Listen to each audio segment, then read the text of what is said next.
I'd like to just kick off by welcoming everyone to this series on Omni-Visibility, which is really focused on content of all kinds and the role of content within marketing.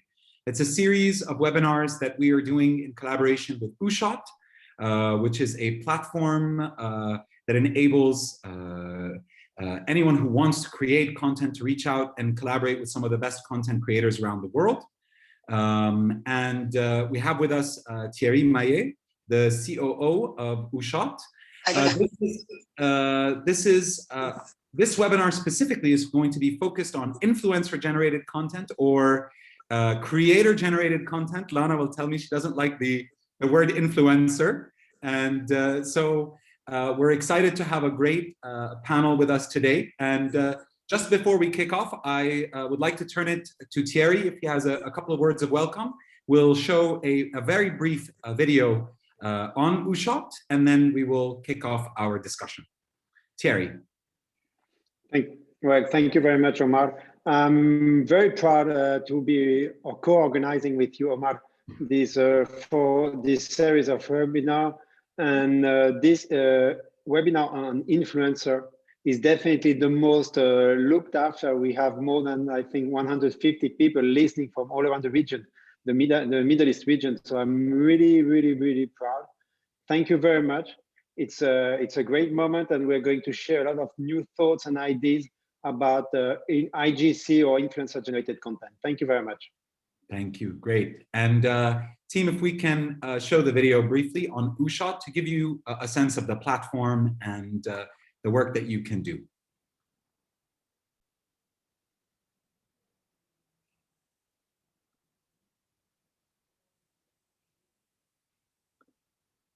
Recording in progress.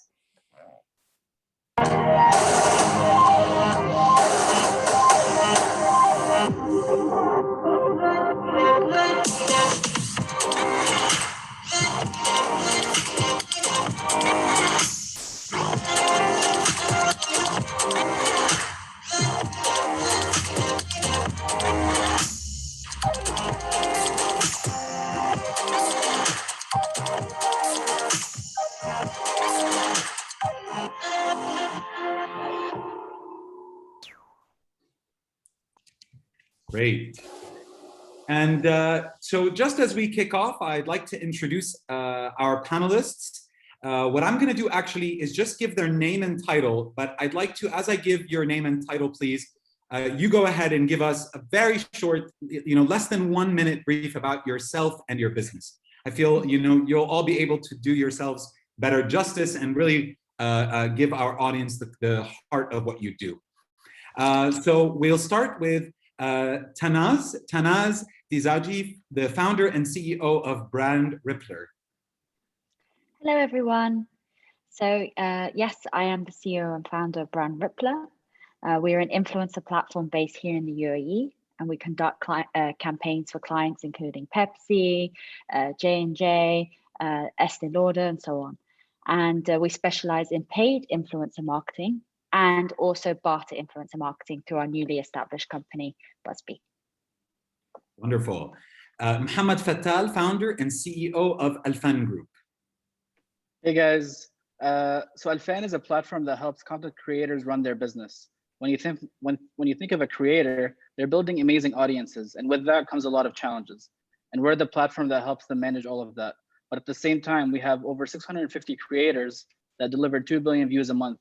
And with that, we work with brands and agencies to really advertise and unleash the power of influencers across different social networks. Thank you, Mohamad. Lana Sahely, content creator. Hi, everyone. So my name is Lana Sahely. I started about 10 years ago, somewhere in between the fashion industry and social media. I began as a writer. I established a platform called La de Lana, now Lana Sahely, on which I used to write and blog. And then I sold a lot of collaboration pieces with regional designers. And I was lucky to attend a lot of international events and review the work of some amazing designers. And yeah. Wonderful. Great to have you, Lana. and Zeineldeen, General Manager of Modern East Chalhoub Group. Hi guys. Modern Media Studios or Content Factory and Modern East are the boutique agency under Chalhoub Group, where we help the Chalhoub Group brands and beyond figure out the world of content creation, figure out the world of marketing and media, specifically digital media and branding. We've worked with the internal Chalhoub Group brands and external brands as well, including the LVMH portfolio and the Chalhoub own concepts such as Faces, Triano, and Tanagra to navigate this very interesting world of content. And I'm very excited to be here today. Wonderful. And thank you all for joining us. And I wanted to start out actually with some narrative in understanding how has the influencer content creator marketing world matured over the last 5 or 7 years. It's something that we started hearing about a while back, but now it's developed into something that's much more structured and institutionalized. And this is one of the things we were discussing in our pre-prep. And maybe I'll ask Lana to start, as this was one of the points that she really had a lot of thoughts on. And then I'm going to go around if others would like to add as well. Things have tremendously evolved, I would say. When I started, so I started on a blogging platform, Bloglovin and all of these platforms that were easy to use, on which you could create a template and then post any kind of content that you really like to do. And then things evolved as it was in between Twitter and Facebook being the main platforms on which we could push for our content, until Instagram came, and then Snapchat was a huge trend, and then back to Instagram stories. So things keep changing at a very fast rate. Today we have TikTok, and then we have Instagram responding with the Reels. So the type of content that we've been trying to create throughout the years have changed in so many ways. At the beginning, we were trying to go for this very natural, easy content, and the phones were not as developed as now. So obviously you can imagine that a mirror selfie or a selfie looked not that good back then. And now we have incredibly advanced cameras, and we're able to really shoot easy content with our phones and make sure we have amazing videos as well. In between these two phases, where we used to create content with whatever we have at hand, and today where we need to actually create a faster type of content, hence the need for amazing phones, there was a time where I remember brands wanted a more elevated quality when it comes to the content. So we were expected to shoot with camera, do proper videography with a lot of lighting. So there was also this phase in between that the content consumer doesn't want that much today because it looks too prepped, too perfect. There's this comeback for a natural way.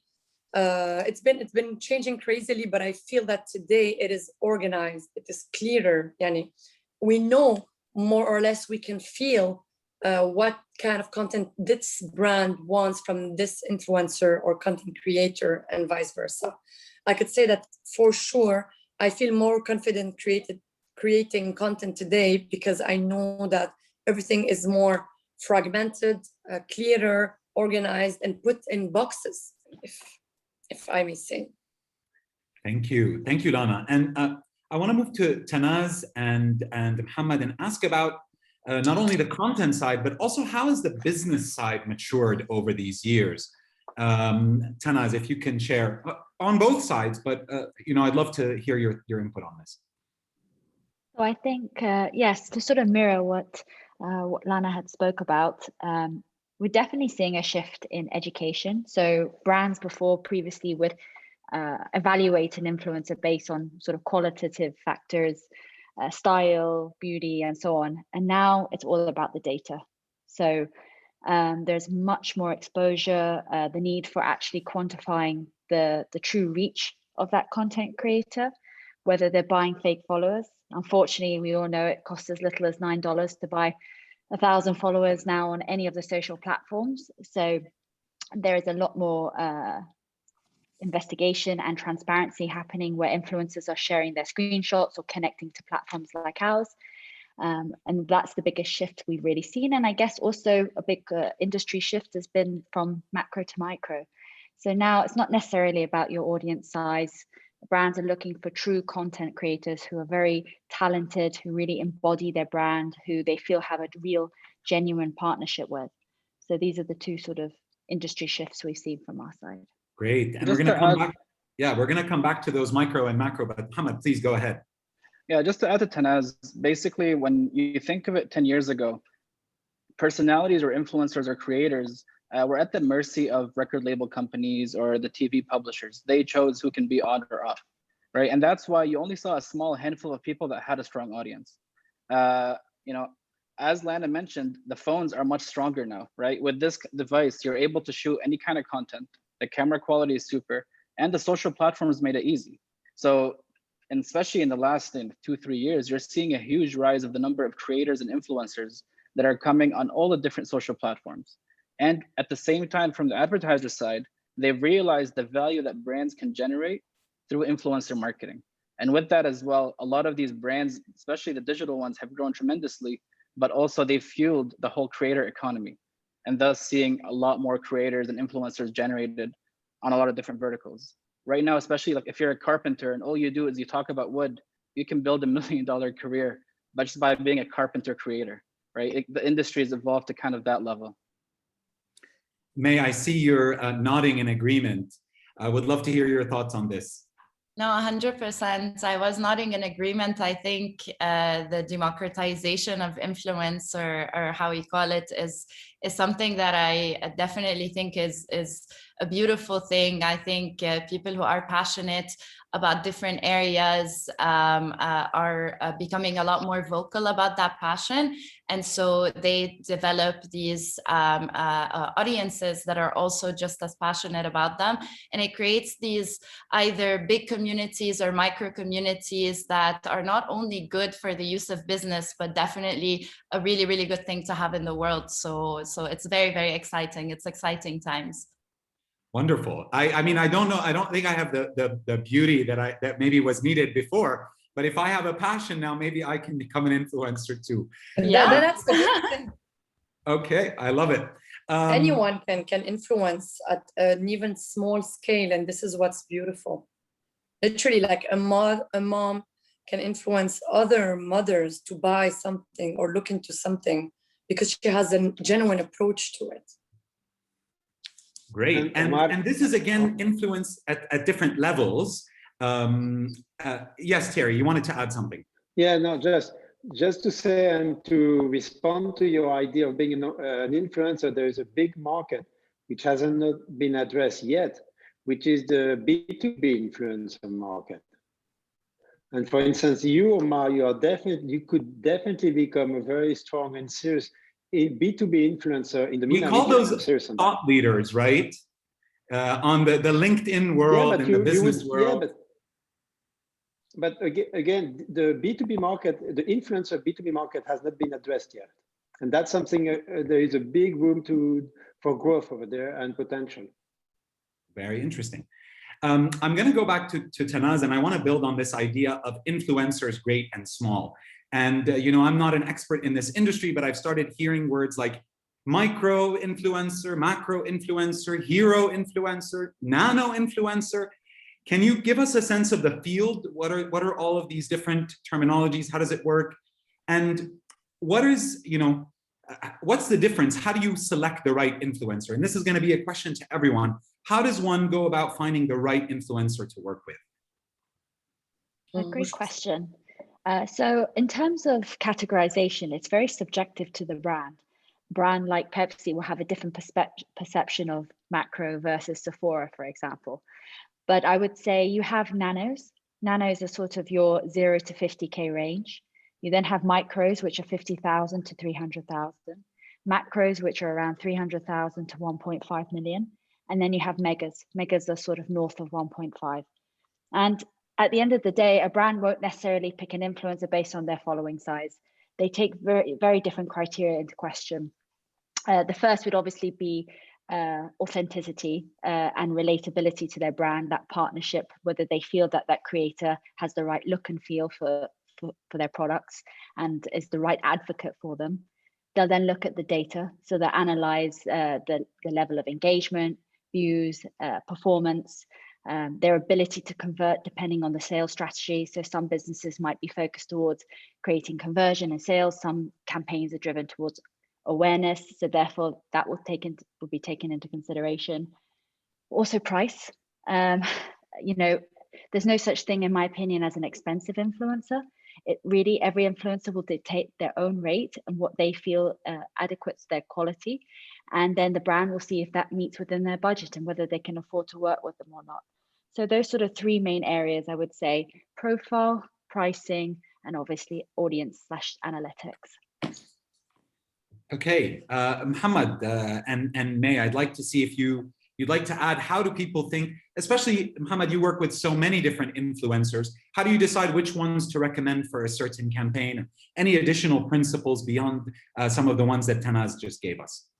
Definitely. Honestly, as she mentioned, it depends on the strategy. For example, Thierry just mentioned B2B market. If, for example, you know somebody on LinkedIn that has 500 CEOs or COOs or executives that follow them, they might be the ideal person to promote a team management software, right? Where if you had, let's say, a lifestyle influencer with 5 million followers, you might not get the same value. So even though that person might only have, let's say, 100 CEOs or executives that follow him, and he's going to charge you $10,000, there might be way more value than that lifestyle influencer with a bigger audience. So it really depends on the sales cycle, on the quality or the size of the addressable market, and the region. We've heard from a lot of restaurants or even people, they come to us and they're like, influencer marketing doesn't work. And I'm like, can you explain to me why? It's like, we had a restaurant opening. It was a big launch. We brought all these influencers and we spent $50,000 and nothing happened. And I'm like, have you just checked where their audience is from? It's like, no. And that's the reality. I believe, and I think we all believe, that influencer marketing and this digital attention is so underpriced and undervalued when tackled the right way. Because if you just took 10 people that had 50,000 followers each, all with a strong audience in UAE and Abu Dhabi, you would have had the place completely sold out, right? It doesn't matter just about the size. It also matters where the audience is. And that's something to kind of, you know, address. Because at the end of the day, if your goal is brand awareness, of course, you can take somebody who's very well perceived, you can put them on a billboard and do that. But also look for the digital engagement, because that refers to relevancy, right? Somebody who has 5 million followers. I was going to ask you, Mohamad, something that I heard recently was that actually it is the smaller influencers that are, or the smaller following that leads to better conversion versus the larger followings that get more exposure or more, you know, awareness. Could you say that? Not always. And I'll tell you why. It just because it depends on relevancy. So when you have a lot of people, when they've got to the 5-10 million mark, let's say if you think of Tom Cruise, we all know Tom Cruise. Do we follow him on digital or social? I don't know if any of us do, right? But he's very well known, but on a digital conversion basis, he might not do the best. Where if somebody, let's say, is a digital or social influencer with 1 million followers, but get a 5%, 10% conversion, they do really well. So it really depends on the relevancy. And usually with the micro influencers, they are just starting to rise and they're very relevant to their community. And that's why they do very well. But some people still keep that relevancy as they get more popular. Lana, you had something that you wanted to add. Yes, I wanted to add something that might sound weird coming from someone who is in the influencer category. But what I wanted to say is that what I've learned throughout the years, and it was a lesson for me as well, is to also be extremely thoughtful about the brands or the projects we affiliate ourselves with, in order to be assured that we are also being able to give them the value that they are looking for, or the value that they think they might have found. Okay, why am I saying that they think they might have found? Because I remember once I worked with a car brand. Okay, I'm going to mention them, but it's because I worked with 3 different ones, so it's fine, I'm safe. So one of them, I think at that time, I didn't really know how I would go around with a brand that wasn't directly linked to fashion. Okay, so what are the values in Lana that match this car brand, let's say? Okay, so we wrote them down. I would say maybe my lifestyle, my busy lifestyle, so the need for this car that could be parked anywhere, or, you know, I'm giving you examples, okay? But then I realized that it's not a car that is appealing to me, okay? The way this brand wants me to portray this car doesn't even go with the values that they want from my account. So there's also sometimes this confusion. So brands come to you with something, but in reality, they want something else. So it really goes back to you to really try to be honest with yourself and the brand, and really admit if this is something you can do. Yani Anna, today, there are projects that I get that I don't think I should take because I don't think I can give them what they're truly looking for. You know, I'm not going to be able today. And for example, I know my account. If a mass brand comes to me with a mascara, I won't be able to sell it. I know it. And it's not my audience. It's not, I'm not going to be able to trigger those mass market sales. And I'm not going to take this project because the numbers will not coincide. I'm just not going to be able to perform like that.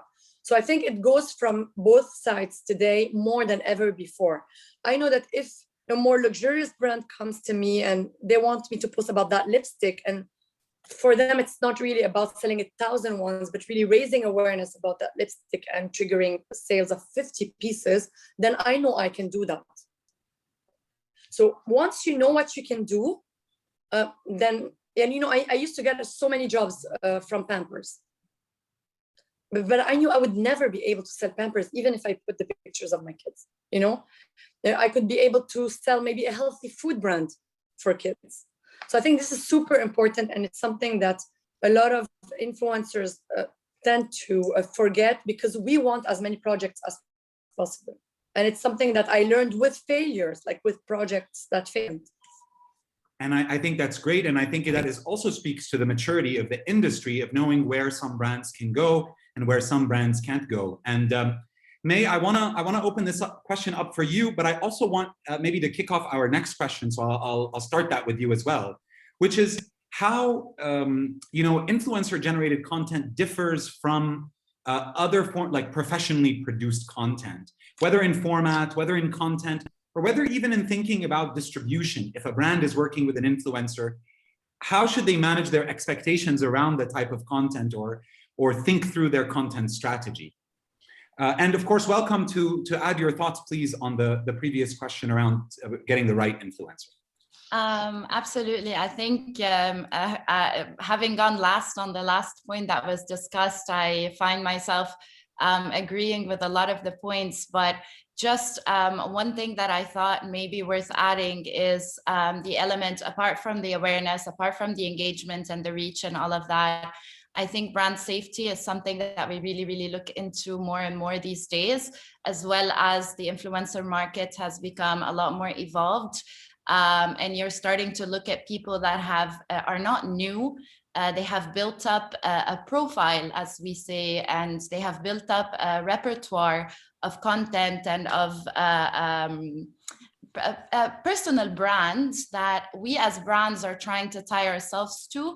So I think brand safety is one of the major things that we can look into when we talk about how to select the right influencer. I know during COVID specifically, there were instances where some influencers that have had also built up that persona and all of that have done things during COVID that were not aligned with sorts of the collective values of everyone, kind of the partying, the going out, things like that. And you've seen a lot of brands kind of sever ties with a lot of people. And there's so many examples, obviously, but it's something that comes to mind because it's so recent. So I think definitely looking at the person that you are tying yourself to as a brand in terms of the alignment with the values of the brand, and definitely whether this would be an environment that is brand safe.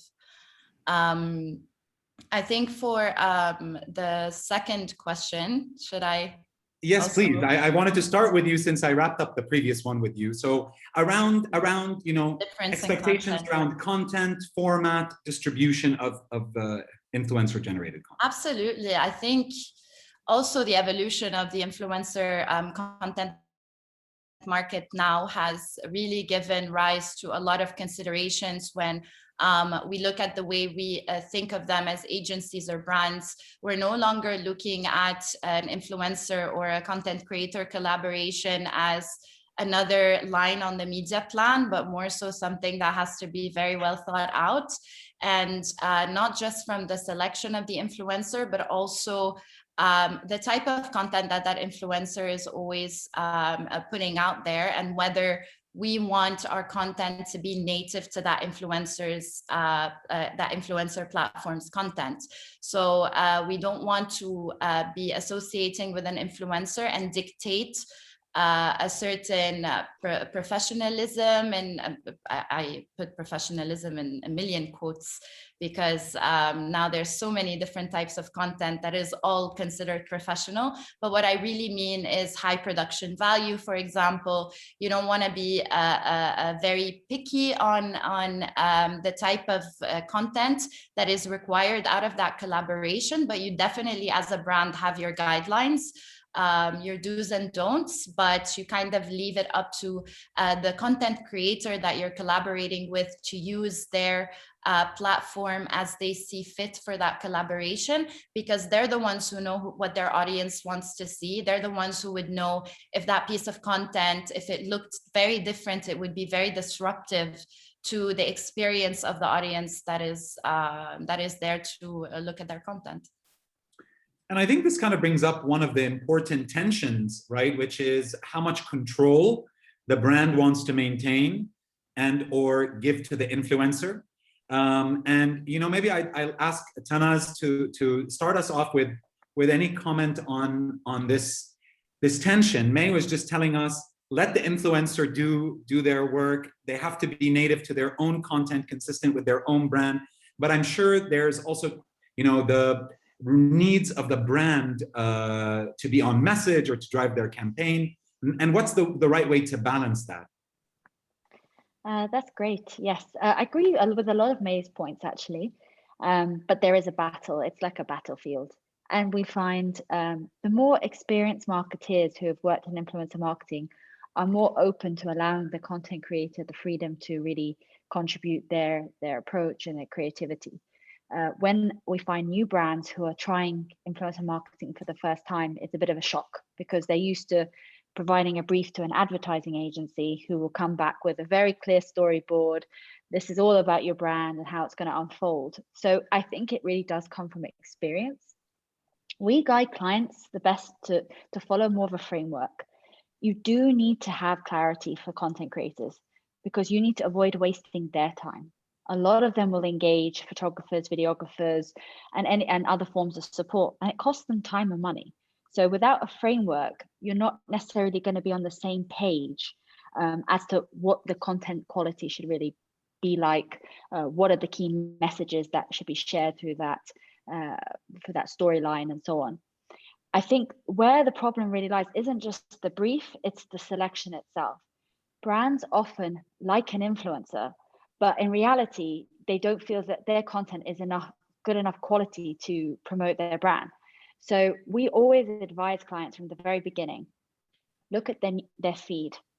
The content they create should sit within this feed. Yes, it will have its own spin, its own angle, but it shouldn't deviate from who they are. Otherwise, it won't actually perform well, because it won't be native to their style, and it will look very orchestrated.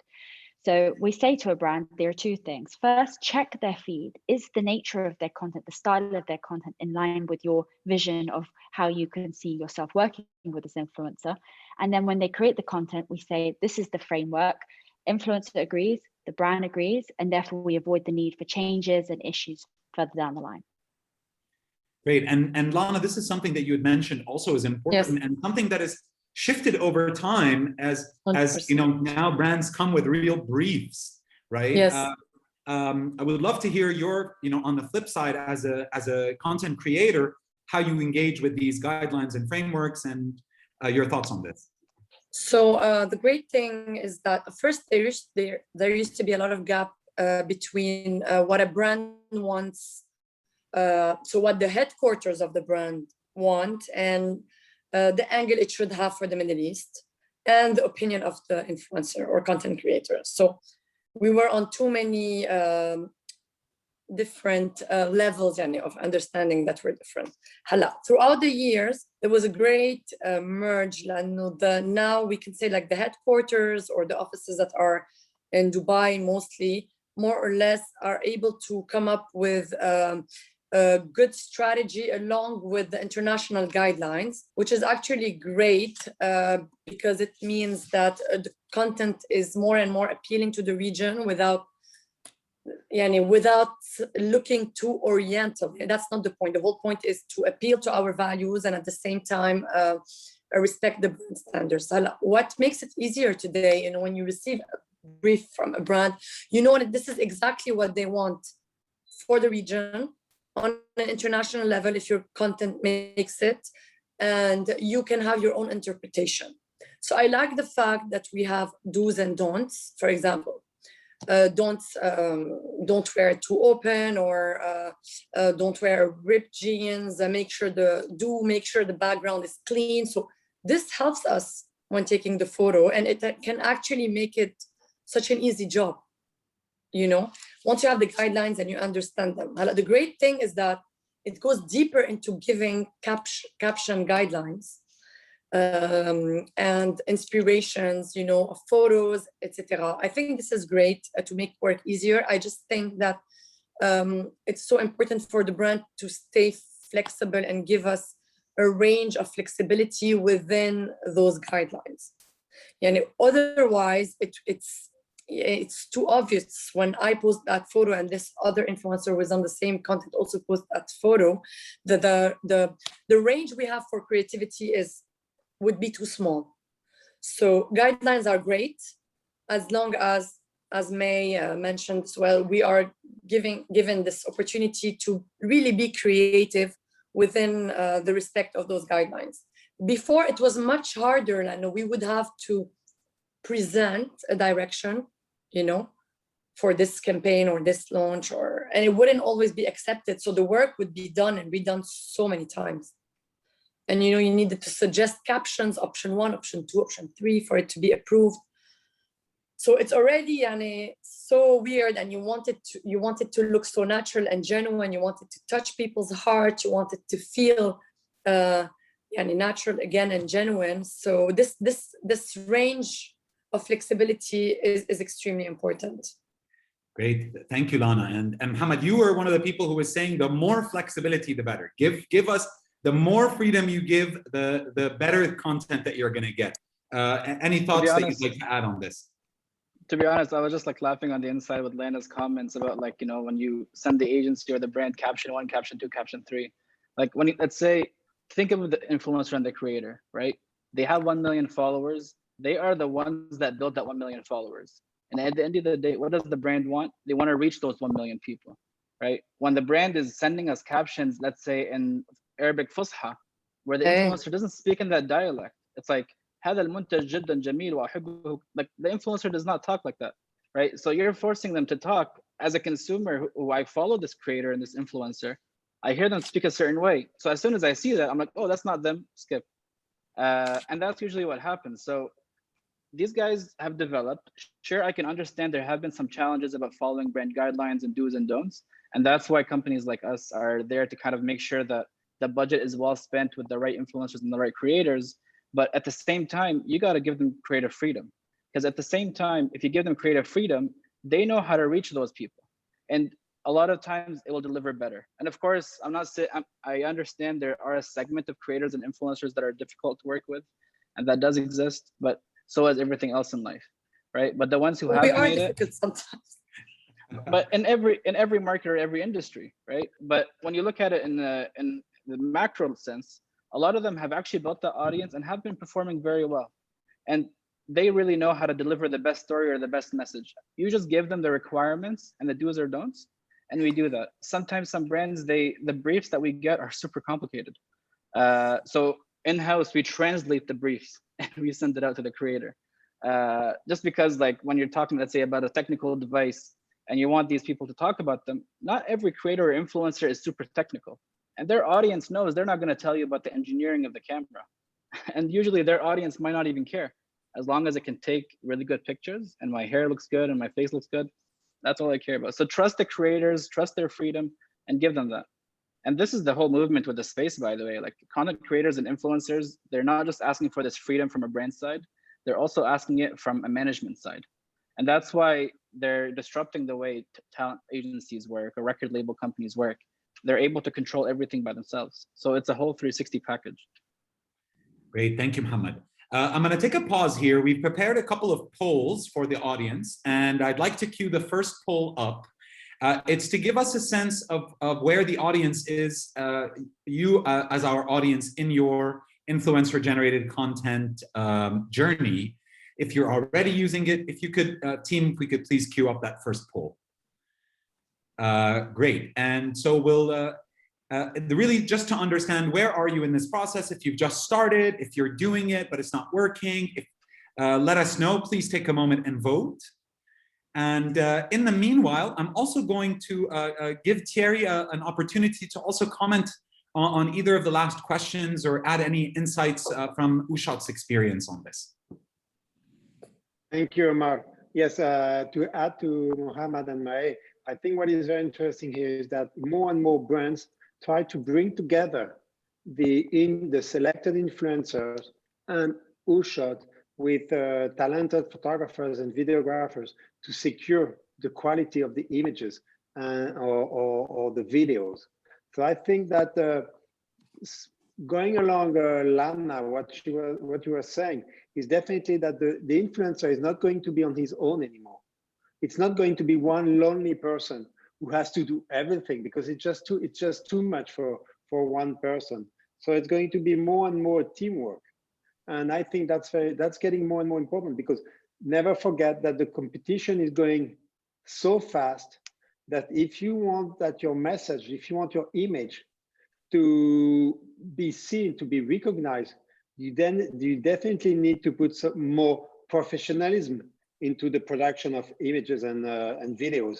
And you cannot ask any influencer to be a super video maker, or to be a super photo reporter, or to be a super sound engineer. I mean, one person cannot do everything. It's just impossible. Then when brands come back and say, we want the influencer to do everything, I think at some point, people have to, I mean, the influencer has to be able to understand, and the brand have to be able to understand that, no, it's just not possible. Not one single person is going to make everything for the brand.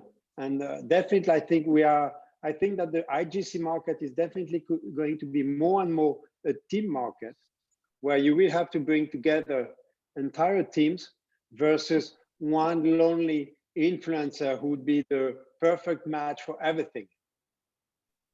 Thank you, Thierry. And I'm gonna let the audience take their time if they're still answering, and I'm gonna ask another question. And I am gonna go back to Tanaz, because she commented something that I wanted to get back to, which is there's no such thing as an expensive influencer or too expensive influencer. And you know, I think influence that has become quite or can be quite expensive. And sometimes I think even clients have a hard time just defending the ROI or justifying it. And I'd be curious to hear from you, how can one defend the ROI or the budget spent on influencers?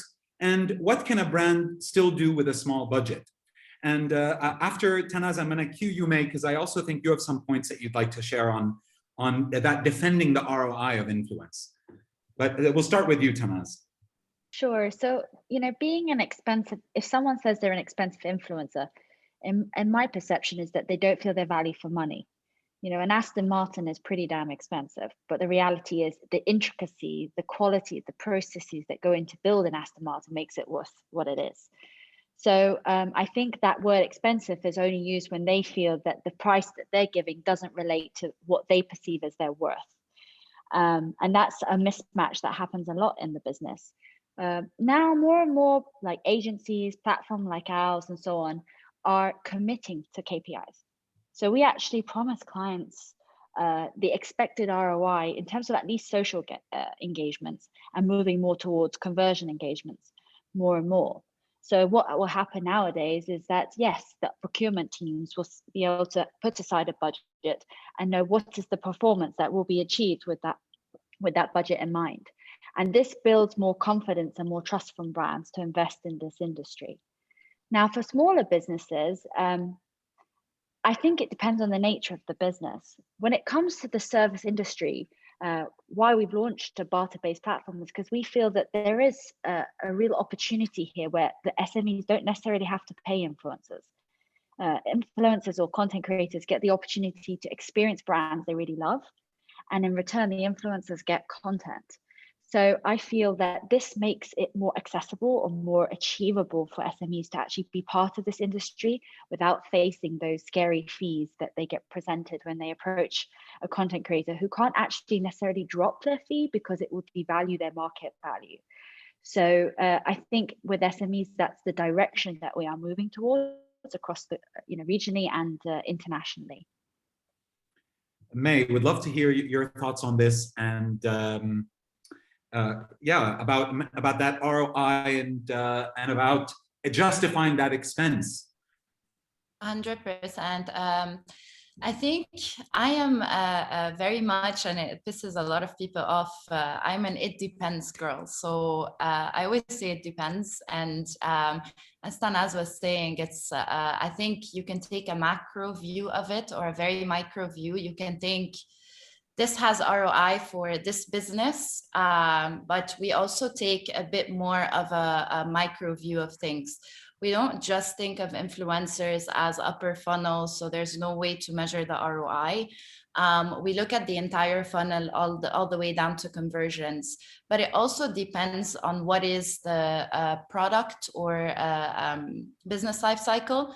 And even with the business life cycle, you can even go even more micro and say, what is the message? Is it a retailer that is trying to raise awareness that they exist, or is it a retailer that has a massive Black Friday sale that they want to get out there, lots of awareness, and they're expecting cold hard sales numbers out of that sale message? So it really, really depends. And the idea is that we think now of influencer marketing the same way we could never measure the ROI of TV back in the day. TV advertising has gone through a lot of evolution where it was not measurable, and then it was in certain markets measurable, and then it started being measurable through research and things that have happened through a very, very big number of years. But influencer marketing now is starting to become a lot measurable, but it's up to the brands to decide, are they trying to measure long-term KPIs or very short-term KPIs, and decide accordingly on what the message should be and who is the right influencer to tie that message behind.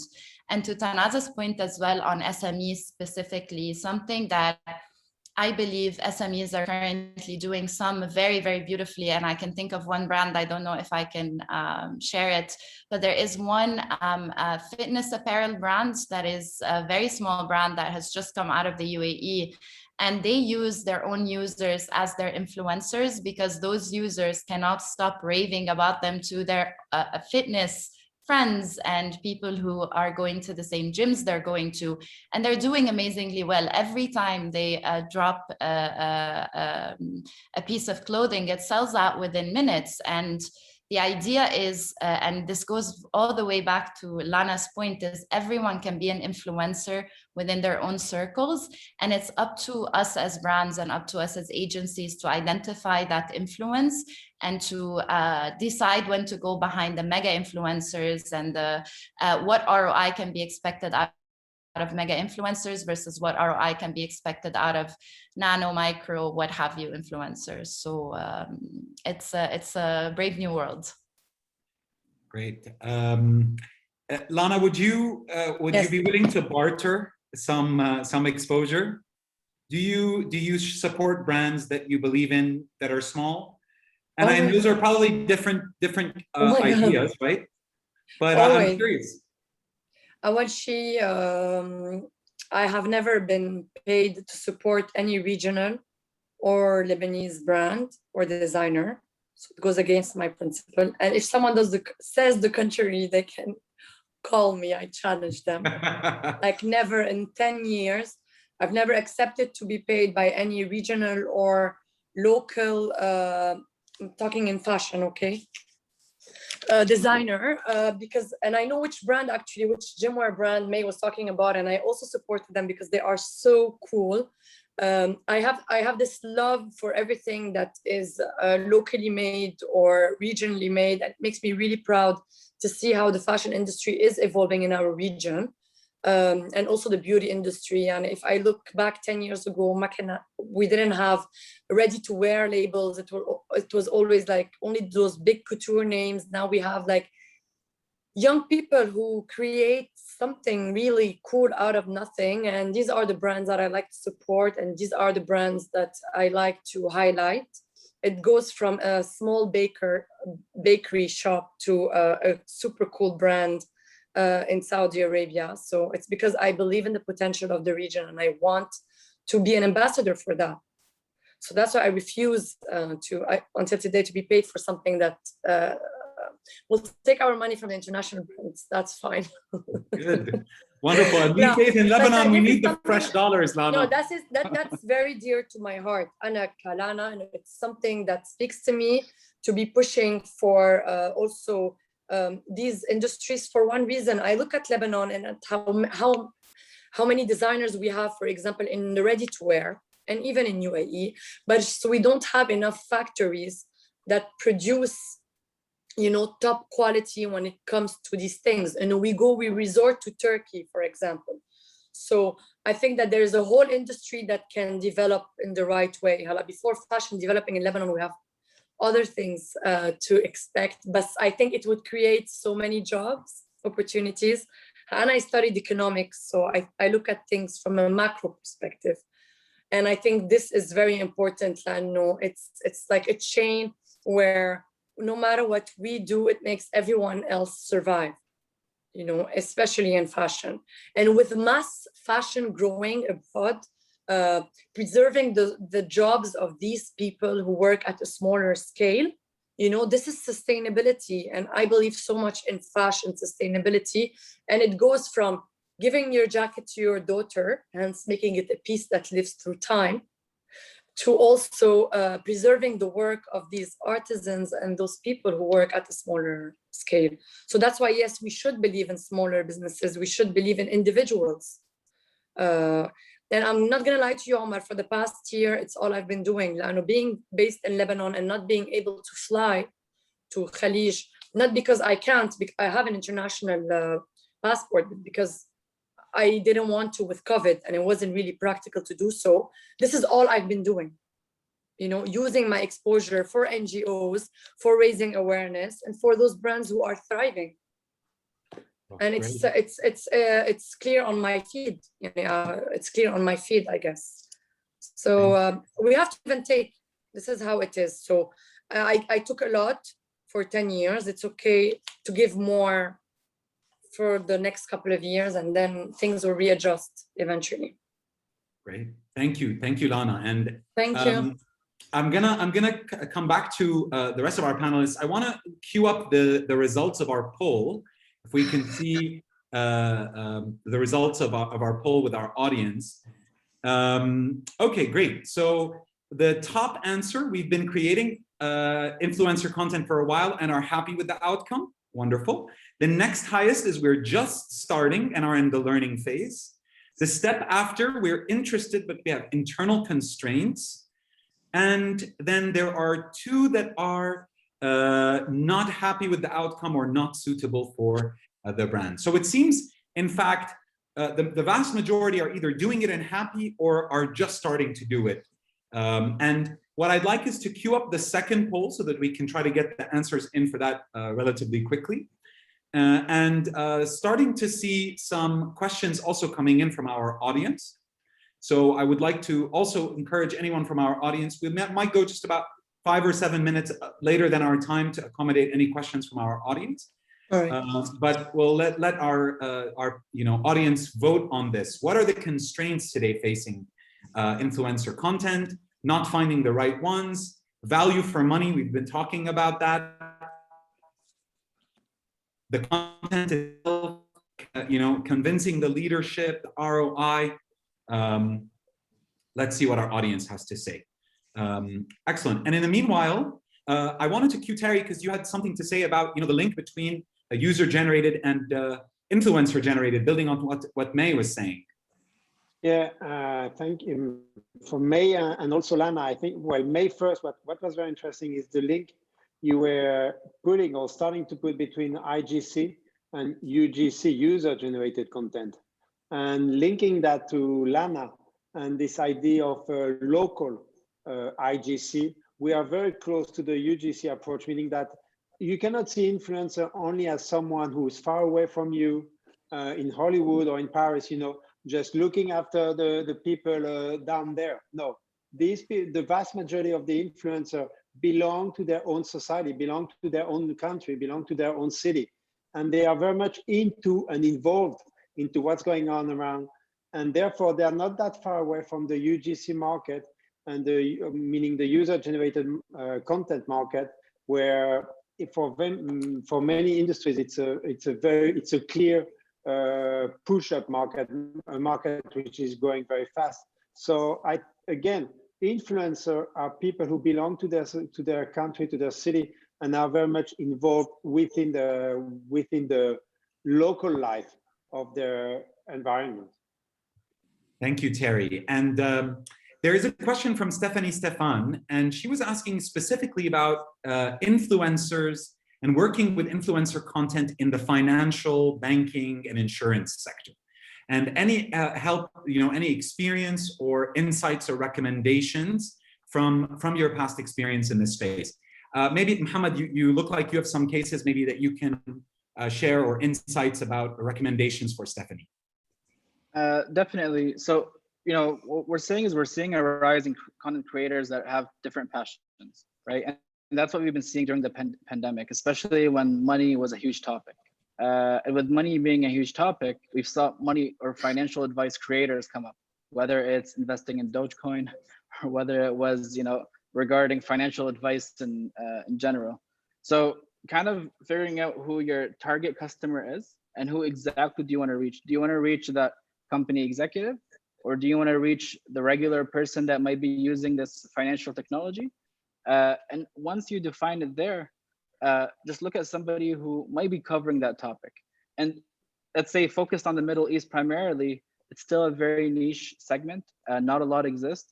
But even if somebody has 10,000 followers or 20,000 followers that do cover those topics, those can be very valuable.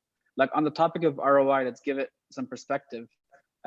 You, Omar, for example, let's say you have a network of 500 business executives around you, and I wanted to sell a team management software, right? And each software, like to use a subscription for the year, it's around $10,000, right? Profit is $5,000. With the 500 people that you have, if 10 people use it, and I'm making $5,000 off each person, that's $25,000 in return for myself. And if I paid you $10,000 just to reach 500 people, I already made a profit, right? So it kind of puts it in the definition of that's why nobody is really expensive, because sometimes you can really calculate the ROI.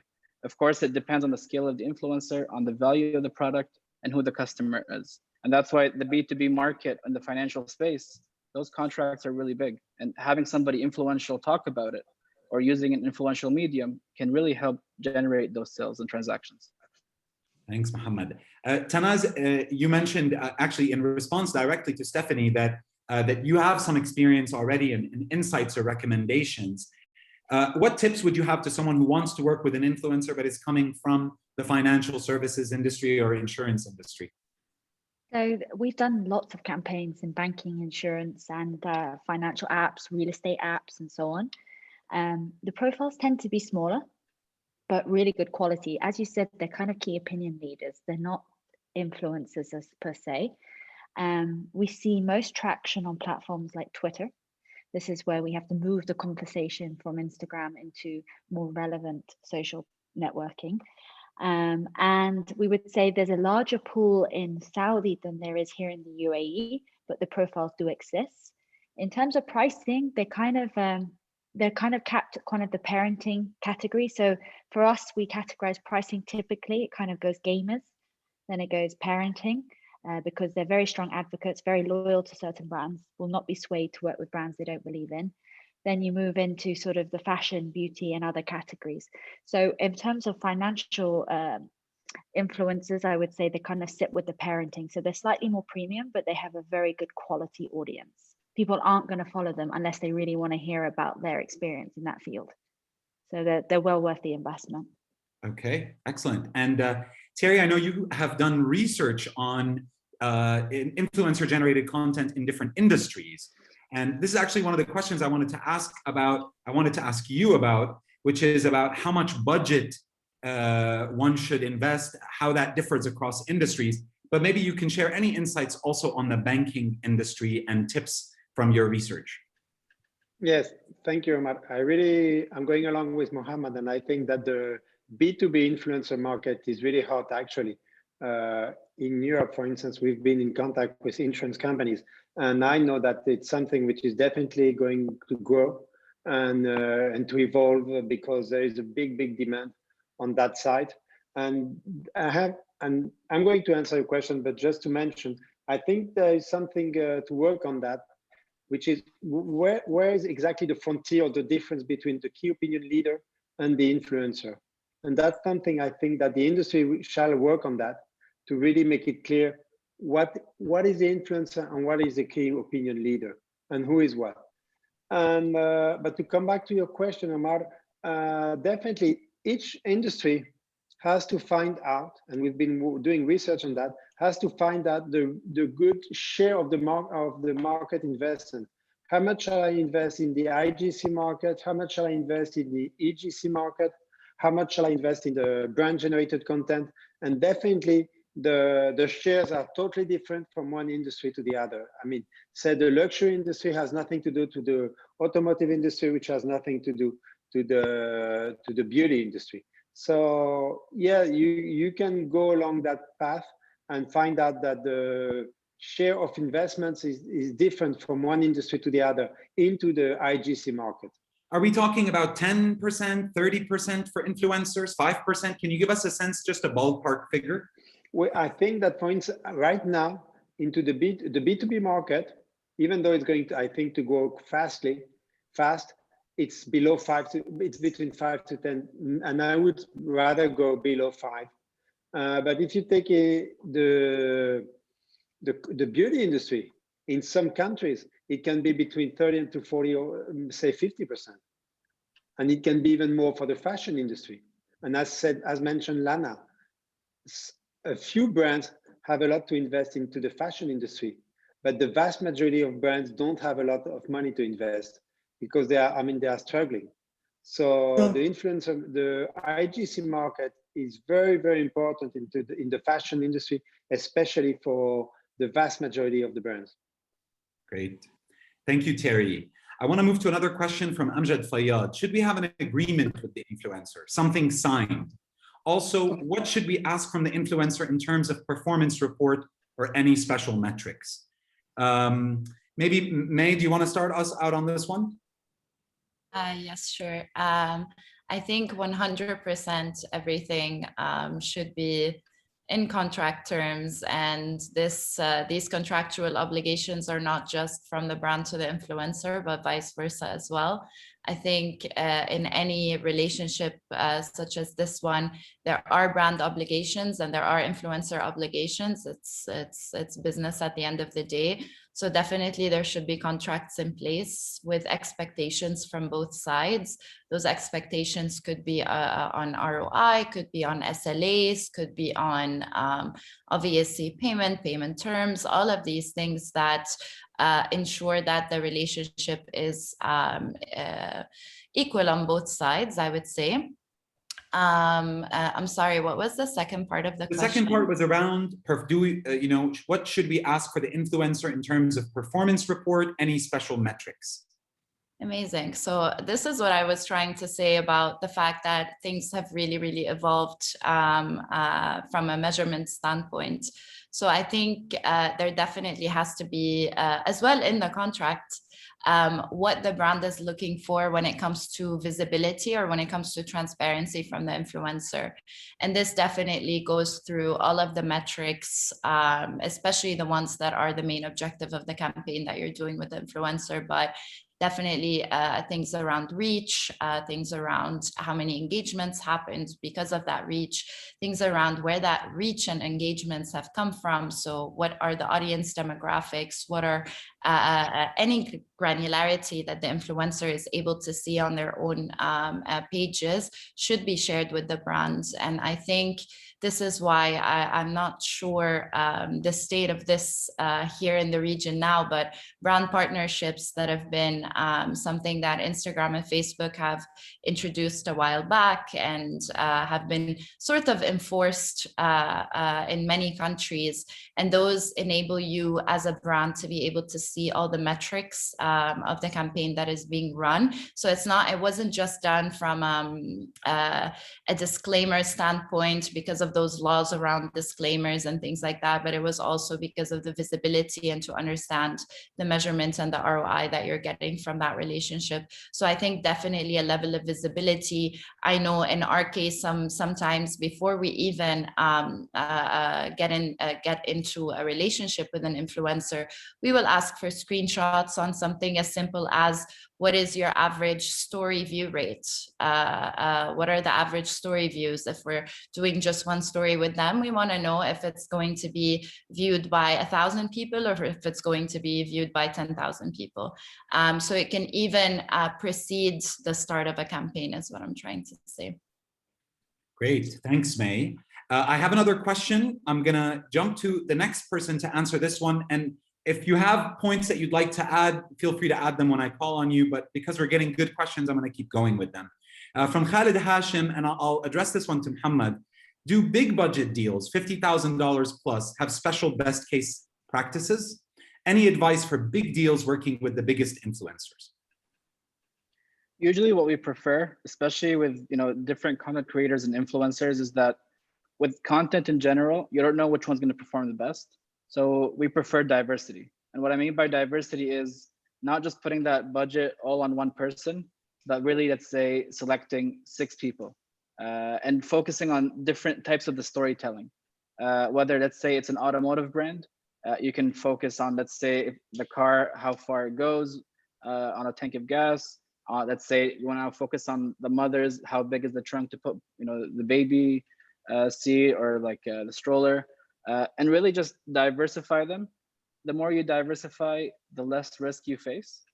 And at the same time, of course, when you're spending that kind of money and up, really look at who your target audience is and try and match it as much as possible with the influencers you're using from an authenticity perspective, but also from an audience perspective. Thank you, Mohamad. And I'll move over to Tanaz. Tanaz, I'd love to hear your comments on this one. And also there's a question specifically to you from Antoine Abu Khalil.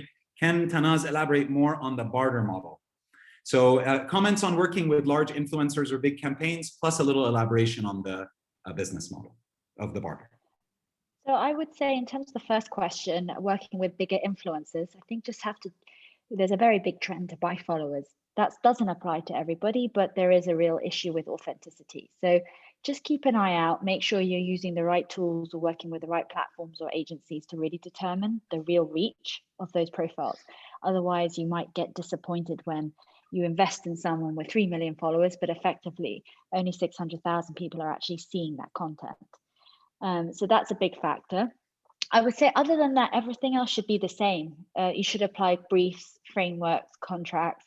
These are all standard procedures that we now have in the industry, and they have to be adhered to for your brand safety and to also prevent issues with the influencers. In terms of BuzzBee, that's our barter influencer platform. So you create a buzz with influencers in your area and you give them freebies. It's an interesting model. We just launched it less than 3 months ago and it's gained quite a lot of traction. It has its teething problems because this is where the battle over control over influencer content is a big play here, because in this case, brands don't approve content before it goes live. So it is a sort of game changer for the industry, but we feel that we are really producing and partnering smaller brands with the right advocates who actually like their brand, because they're not being paid. So they have no intention to partner or advocate them because they're not actually getting any money for it. So they are true believers of this brand. So it's an interesting time for us. Just essentially what Lana was saying about the brands that she's supporting because exactly. She's a true believer of those brands. They're not being paid. So you avoid all this commercial issues, and we just found a way to facilitate this marketplace to work together. And it is quite magical because you find that the take-up rate on certain brands, especially the homegrown brands, the regional brands, they get really good traction because people want to support them. So I love being part of that journey. Amazing. And Lana, I wanted to ask you if you wanted to comment on any of these questions, whether it's around, working with large influencers, whether it's, if you've ever had any campaigns with financial services, with banks, if you have thoughts on that, or any other comments. Yes, I had a campaign once with a local bank here, and it was actually a super cool angle because they had launched like a wedding registry service. So I actually shot a series of videos where I gave vital tips, and I would always bring up this idea of creating a wedding registry. So it was done in a fun way, but still linked to the fashion world. I want to talk about the contract that many mentioned. I think this was a lifesaver for me in many situations. And while at first it might have felt weird, it actually became such a great procedure to have every time. And I have a lawyer who always reviews any contract I have, and we change a lot of the lines, and especially when it comes to the duration of the usage of the content, unlimited. When I never give the brand like an unlimited period of time to use the content, and they have to request.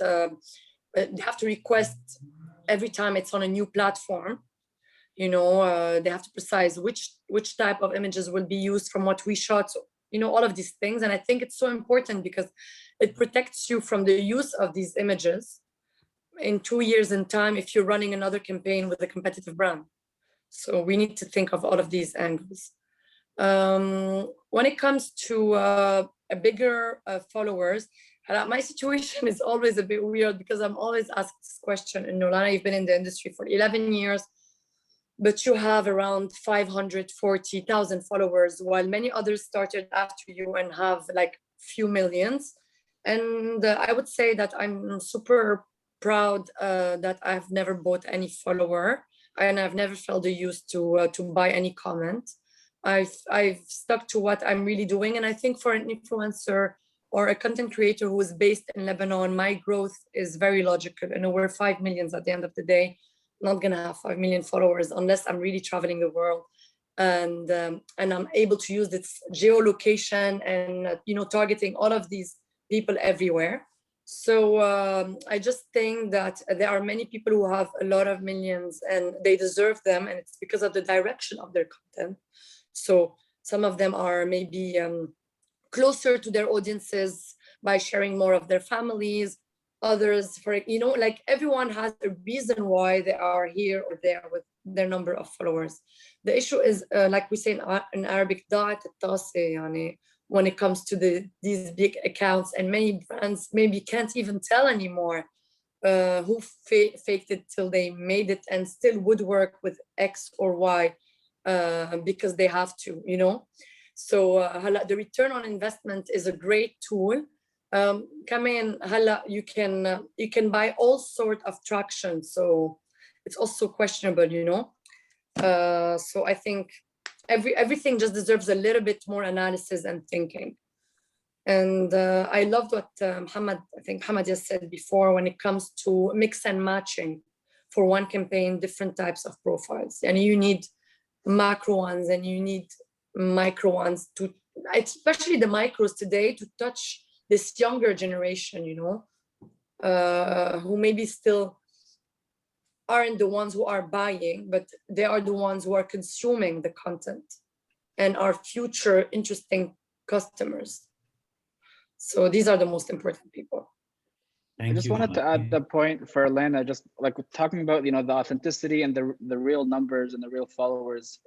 While this does happen, there are technologies that can vet out the real ones from the fake ones. So brands should not be kind of scared in any way from advertising. I know that now they use apps, they use applications, and they can and tell. The engagement rate, you can like tell, like, let's say somebody has this much, but when they do a story, it's difficult to buy traffic for a story. So there's a lot of different ways, from like impressions versus reach versus engagement on your and shares. Yeah. So there's a lot of studies that kind of show you like, yeah, this person is reliable and this person is authentic and true to their audience, or this influencer is, you know, 5 million followers but gets 1,000 likes. I think for me, Mohamad, the way I learned, because I don't have these tools at hand, I'm on the other side. Okay, so the way I see if I'm performing well is when a brand comes back to me and tells me, okay, this, even if we don't have another project together, when they tell me, okay, when we worked on that project, we sold really well, or we created awareness, or we had a lot of people calling, asking for this and that. And this is when we know that we added some value to the project. And this is also very important, because at the end of the day, influencers are just like any service. They need to know when they are not performing well, to know what should be changed and what should be worked on. 100%. Wonderful. And that's a huge market on its own. This is a great segue to, I guess I just want to really, before I wrap up, put up the results of our last poll so that we can see what our audience had about this. Okay, what is the biggest constraint? The highest answer is we find it difficult to measure ROI. So I think this is something we've been discussing a lot on this session.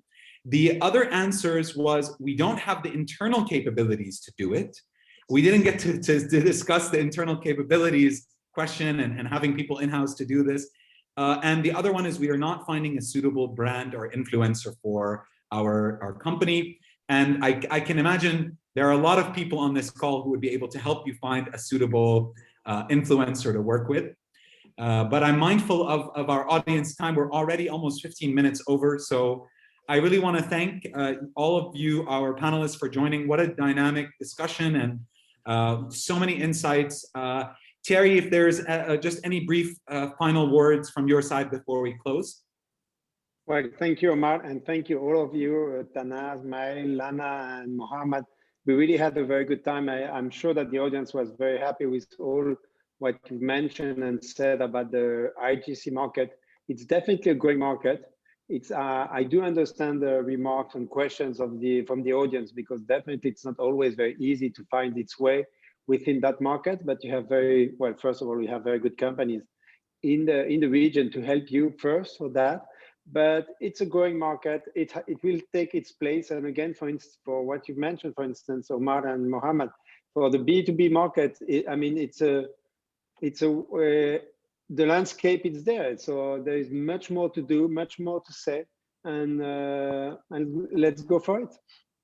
Wonderful. And I've been taking my notes. Just you wait for my rise as a key opinion leader. That's what I will aim for. But I thank you all so much for your time and your insights, for the great discussion. I thank the audience for joining us, and we'll look forward to seeing you all again very soon. Thank you. Thank you. Thank you very much. Bye-bye. Bye-bye. Thank you.